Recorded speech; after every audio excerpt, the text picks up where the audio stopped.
दोस्तों कलर्न ड्रामे के आने वाले एपिसोड में अब आप देखेंगे सुम्बुल का बाप तबरेज़ से कहता है कुत्ते को जब तक हड्डी मिलती रहे वह भोगता नहीं है। इस बात पर तबरेज़ बहुत शर्मिंदा होता है क्योंकि एहसान साहब ने उसको ही कुत्ता कहा होता है। वहाँ दुर्योधन शफक के लिए नाश्ता लेके जाती है और देखती है शफक बेहोश पड़ी हुई है। दुर्योधन शोर करके सबको बुलाती है और फिर शफक को हॉस्पिटल लेके जाता है। वहाँ पता लगता है शफक माँ बनने वाली है। अब दुर्योधन शफक को मुबारकबाद देने जाती है। शफक कहती है मुझसे दूर रहो, मैं तुम्हारा साया भी अपने बच्चे पर पड़ने नहीं दूंगी। वहाँ तबरेज़ की बर्बादी के दिन अब शुरू हो गए।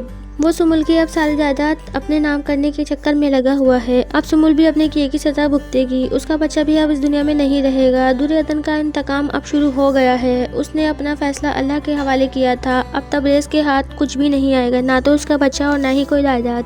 तो दोस्तों आप सबको क्या लगता है कि दुर्योधन तबरेज़ को माफ़ कर देगी? कमेंट सेक्शन में हमें बताएं। अगर वीडियो अच्छी लगे तो वीडियो को लाइक करें। अगर चैनल पर नए हैं तो चैनल को सब्सक्राइब करना मत भूलिएगा। साथ ही बेल आइकन को भी प्रेस कर दीजिएगा ताकि हमारी हर नई आने वाली वीडियो का नोटिफिकेशन आप तक पहुंच सके। शुक्रिया।